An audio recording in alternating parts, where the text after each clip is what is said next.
Once upon a time, in a small village, there was a young girl named Afoma.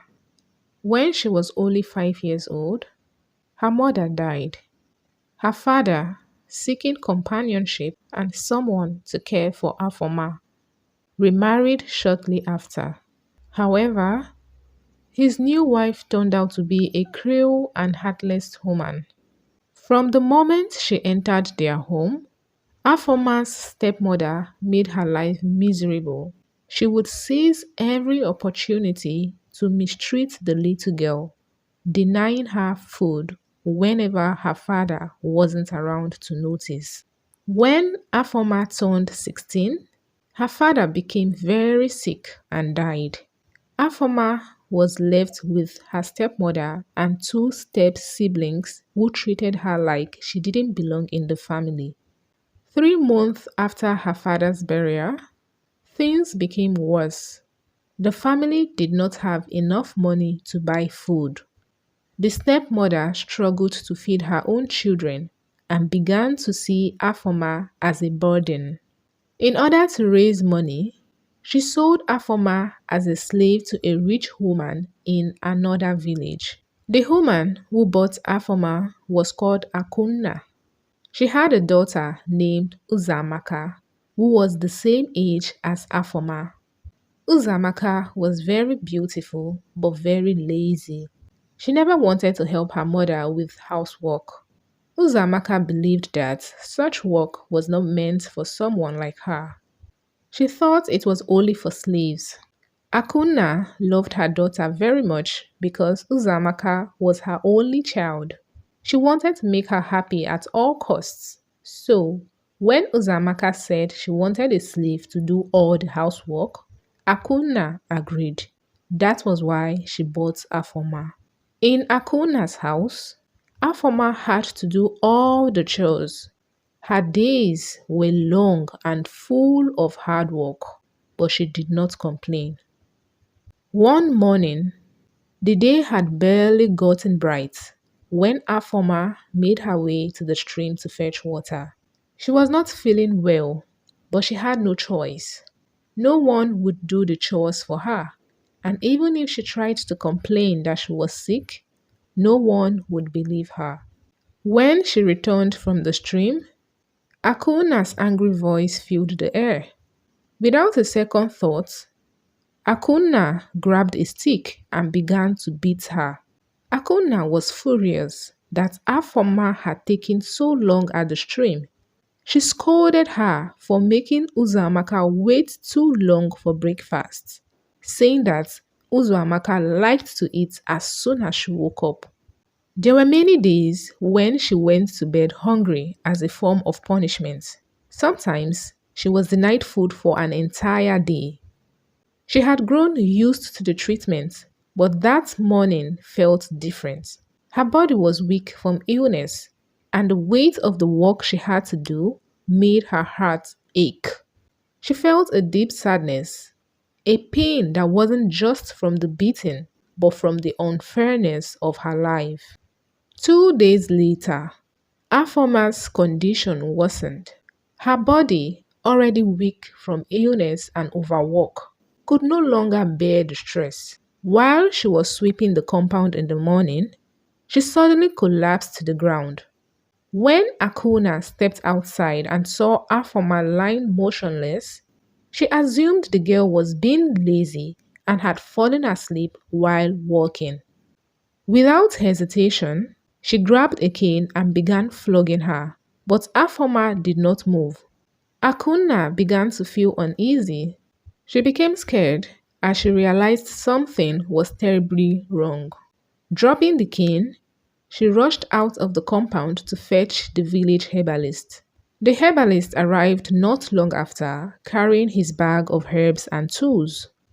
He knelt beside Afoma and carefully examined her.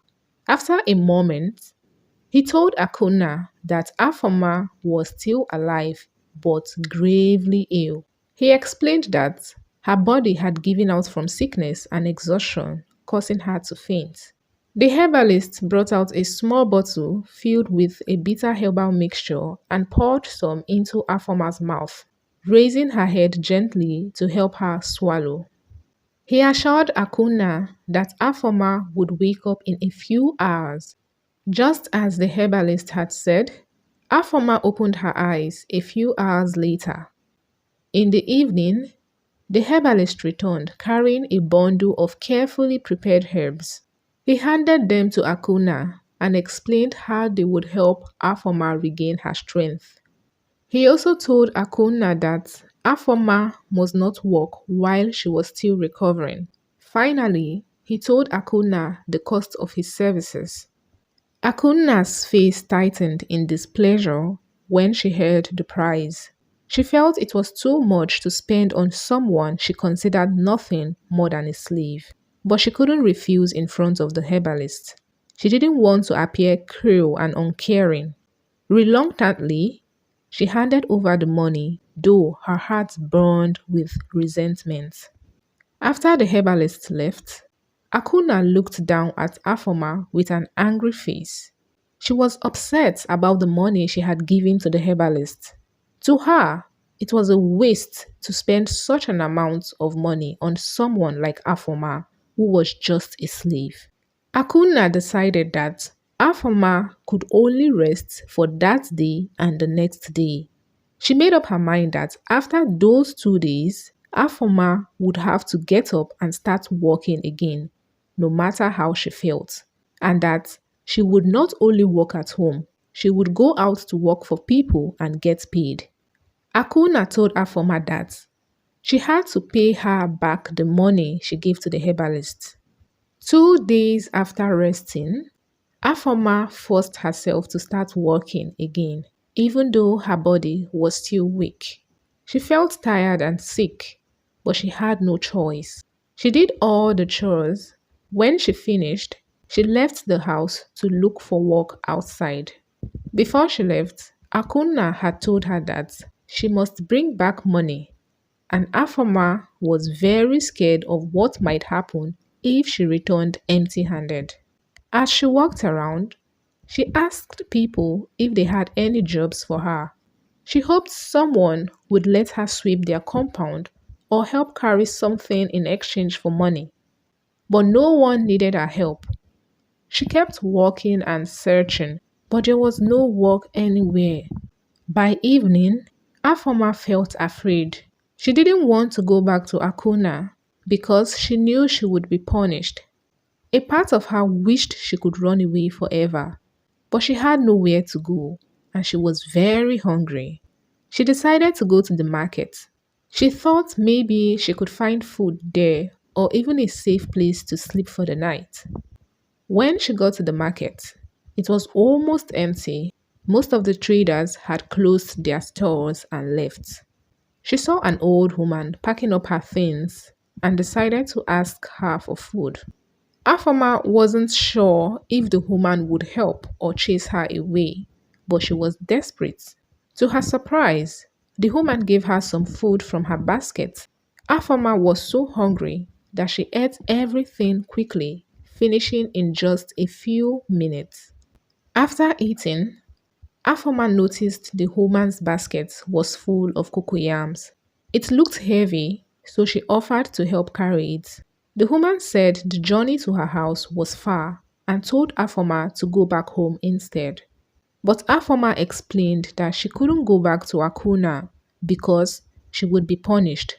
She insisted on helping the woman, saying that if the journey was too hard for her as a young girl, then it must be even harder for the old woman. The woman finally agreed and they started working together. As they walked, the woman told Afoma that the journey would take until the next day at noon because her village was far away. Afoma didn't mind. She was determined to help even though her body was still weak. They walked for hours until it was almost midnight. The two decided to rest under a big tree.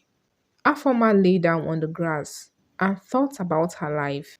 Even though she had no idea what the future held, She felt peaceful for the first time in years. She was far away from Akuna and all the pain she had endured. That night, she slept deeply like a child under the stars. The next morning, they continued their journey. By noon, they reached the woman's house. When Afama saw the house, she was amazed.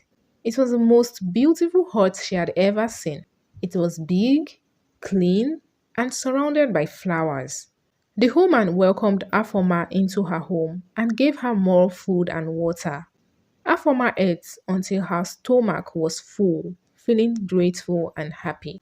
After resting for a while, Afoma thanked the woman and said she wanted to leave. The woman looked at her with concern and asked her where she would go. Afoma had no answer. She didn't want to go back to Akuna's house or her village. She felt the gods had led her here for a reason, and she decided she would stay in the woman's village and start a new life. Hearing this, the woman smiled gently and led Afoma to a room. The room was beautiful. She explained that it had belonged to her late daughter. She shared her story, revealing that she too had once been a slave.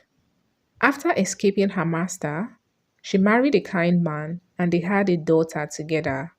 But her husband passed away when her daughter was only 2 years old. She raised her child alone, but tragedy struck again when her daughter died a year ago.